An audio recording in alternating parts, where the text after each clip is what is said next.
वैशाख पूर्णिमा के दिन महाराज शुद्धोधन के यहाँ सिद्धार्थ का जन्म हुआ था। वो सिद्धार्थ गौतम भी साधना के बाद बुद्ध कहलाए। अब यहाँ जो सबसे महत्वपूर्ण बात यह है कि जो बौद्ध ग्रंथ हैं उसमें सब जगह कहा है कि बुद्ध जब भी जन्म लेंगे, बोधिसत्व का जब भी जन्म होगा, तो वह या तो ब्राह्मण वंश में होगा या क्षत्रिय वंश में, अन्य किसी वंश में नहीं होगा। ये बौद्ध धर्मशास्त्रों का कथन है। दूसरा कथन जो है वो और महत्वपूर्ण है कि वो जम्बू द्वीप में ही जन्म लेंगे। ये बौद्ध ग्रंथों का कथन है, इसमें कोई हम लोगों की ओर से कुछ नहीं कहा जा रहा है। इसीलिए मैं बौद्ध शास्त्रों का भी उच्चारण दूंगा कि उसमें कहा है अभिधम्म कोश में, जम्बू द्वीपे पुमाने वो सम्मुख बुद्धि चेतन चिंतामयम कल्पते तेते तदा क्षिपत्यसौ। उसकी व्याख्या है, असौ बोधिसत्व अवशिष्टे कल्पते जम्बू द्वीप एवं चिंतामयम तत्कर्म आक्षिपति तत्र सम्मुख बुद्ध चेतना पुमांश भूत्वा जायते। बुद्धचर्या में भी ये कहा है कि तो बुद्धचर्या बहुत ही प्रसिद्ध बौद्ध ग्रंथ है, महाकाव्य है, उसमें भी यही कहा है कि बुद्ध जम्बू द्वीप में ही जन्म लेते हैं। तो एक तो ये जानना चाहिए कि दो बातें विशेष हैं कि बुद्ध ने कहा है कि ब्राह्मण या क्षत्रिय वंश में ही बुद्ध का जब मनुष्य रूप में बुद्ध प्रकट होते हैं बोधिसत्व, तो ये तो ब्राह्मण कुल में उत्पन्न होते हैं या क्षत्रिय कुल में। और दूसरा ये कि वो भारतवर्ष में या जम्बू द्वीप में ही जन्म लेते हैं। एक दूसरी बात जो जानने लायक है, हम सबको जानना चाहिए, वो ये है कि बुद्ध नाम बहुत प्राचीन काल से ज्ञानियों के लिए चला हुआ था। जो हमारे उपनिषदों की कथा है उसमें मदालसा जब अपने पुत्र को खिलाती है तो वो जो लोरी गाती है वो क्या है, शुद्धोसी बुद्धोसी निरंजनोसी संसार माया परिवर्जितोसी। मदालसा कहती है कि हे पुत्र तू शुद्ध है, बुद्ध है, निरंजन है और संसार की समस्त माया से परे है। तो बुद्ध शब्द ऋषिका मदालसा गाती हैं। इसका अर्थ है कि बुद्ध शब्द तथागत बुद्ध सिद्धार्थ गौतम जो बुद्ध हुए उनसे बहुत पहले थे। इसी प्रकार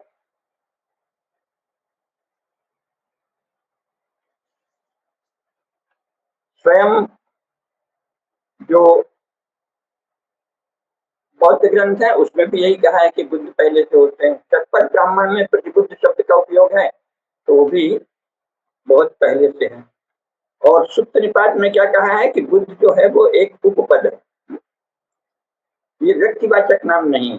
ये जो बौद्धों का अपना ग्रंथ है सुत्त निपात, उसमें कहा गया है बोधि वृक्ष के नीचे साधना रूपी पुरुषार्थ से अर्जित नाम है बुद्ध। इसलिए बुद्ध को सदा कहा गया है कि ये कोई व्यक्तिवाचक नाम नहीं है।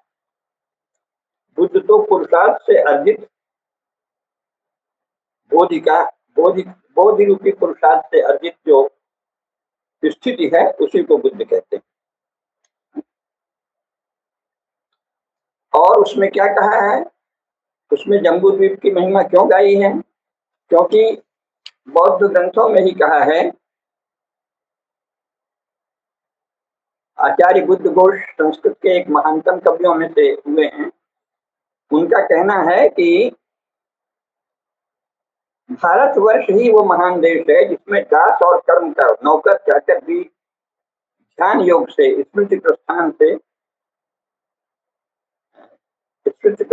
पर ही ध्यान के मतलब चर्चा उसी की करते हैं। यहाँ तक कि बातचीत भी करेंगे तो यही बात करेंगे कि तुम्हारे ध्यान का क्या स्तर है। ये कौन करते हैं, दास और कर्मकर भी। फिर जो अन्य सुसंस्कृत और श्रेष्ठ लोग हैं उनका तो कहना ही क्या। पनघट में और सूत काटने वालियों के बीच भी यही बात होती है।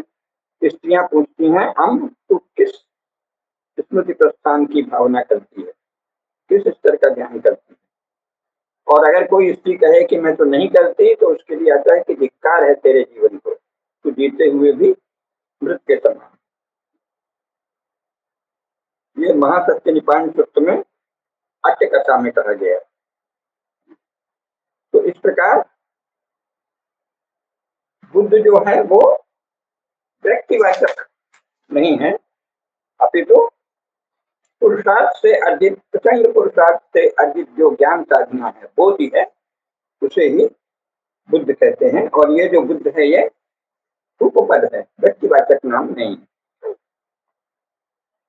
धम्मपद में भी कहा है कि छो बुद्धम उपपद, बुद्ध जो है वो उपपद ही है। वस्तुतः है बुद्ध की कथा ही भारत से, उस समय अरब वगैरह सब भारतवर्ष का अंग ही थे, जम्बूद्वीप का।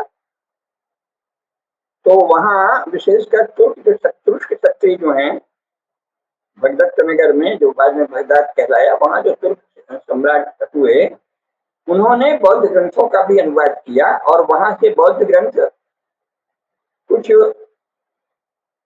देशज रूप में बगल के यूरोपीय हिस्से में भी गए। और फिर उसी से प्रेरणा लेके कुछ लोगों ने पहली या दूसरी शताब्दी ईस्वी में, यानी भगवान बुद्ध की कथा के 700 साल बाद वहां ईसा की कथा रखी। क्योंकि जीसस नाम का कोई व्यक्ति हुआ, ये इसका कोई ऐतिहासिक प्रमाण नहीं मिलता। और अब यूरोप के लोग भी मानते हैं कि जीसस नाम का व्यक्ति कोई कभी नहीं हुआ, इसीलिए वो कहते हैं कोई बात नहीं, जीसस एक आध्यात्मिक सत्ता है, व्यक्ति नहीं। तो बुद्ध की कथा से ही जीसस की कथा को रचा गया है, तो उसमें करुणा की बात है। तो एक तो ये जानना चाहिए कि भगवान बुद्ध जो हैं उनका महत्व क्या है, और दूसरा ये कि साधना रूपी परिश्रम से, पुरुषार्थ से बोधि प्राप्त होती है, इसीलिए उनको सम्यक संबुद्ध कहा गया। सम्यक संबुद्ध कौन है? तो सम्यक साधना से, अष्टांगिक मार्ग के द्वारा बोधि को प्राप्त करता है, ज्ञान को प्राप्त करता है। तो बौद्ध धर्म किससे संबंधित है? ज्ञान से। और बौद्धों को क्या साधना करनी होती है? ज्ञान की। ज्ञान क्या बताया है भगवान बुद्ध ने कि 4 आर्य सत्य हैं, और 4 आर्य सत्य क्या है कि यह संसार दुख है। लेकिन दुख क्या है ये सब जानना चाहिए। जो अभी की स्थिति है, यूरोपीय ईसाई प्रत्ययों से आप नहीं पहचान सकते। किन चीजों को कहा गया है कि ये दुख है? तो भगवान बुद्ध, सिद्धार्थ गौतम जब बुद्ध हो गए तो उन्होंने क्या देखा? क्षुधा यानी भूख प्यास, वृद्धावस्था, जरा और इच्छा, ये दुख है। मृत्यु तो सत्य है ही, लेकिन वो व्यक्ति तो जब मर जाता है तो उसको कोई दुख नहीं होता, वो तो समाप्त है। तो दुख क्या है? दुख है क्षुधा, भूख प्यास, वृद्धावस्था, जरा, जीर्णता और इच्छाएं। इच्छाएं सारे दुखों का मूल है। तो ये आर्य सत्य है ना? कि दुख है और दुखों का एक समुदाय है, और फिर उन दुखों के हेतु क्या है ये जानना होता है, और फिर दुखों से मुक्ति कैसे होती है ये भी जानना होता है।